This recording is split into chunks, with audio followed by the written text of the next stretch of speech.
Alright, people always ask me how I pick or invest in IPO, so I'm just gonna say it here.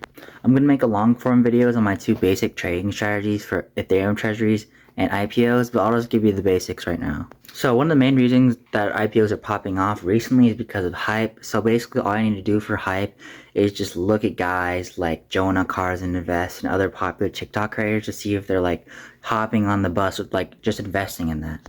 With them already talking about it is already a green flag.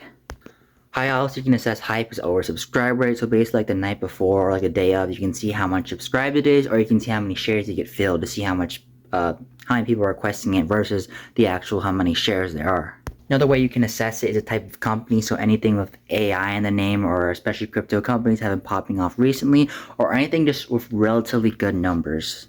People say financials don't matter, but they definitely do matter. For example, a reason when financials did matter was when I talked about Phoenix IPO. Literally nobody said they didn't care about it. Yet on the first day it was up 50%. That's because if we looked just straight, if we looked at the P ratio, if we looked at price sales, if we looked at everything, their EBITDA was like 3 times undervalued compared to the other stocks in that sector. Also with the financials, I'm just going to say it, you have to compare it to other stocks in the sector. Basically what happened with Phoenix IPO was that the other sectors were doing amazing in the last 1 year, 5 year, up 100%, 500%. That's showing good growth in the sector and that people are actually willing to invest and grow in these stocks.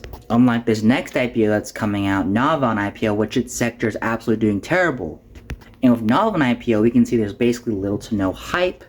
And the financials compared to the other companies are just absolute terrible. 30% year-over-year growth compared to 100% of the other comparables companies around the same valuation.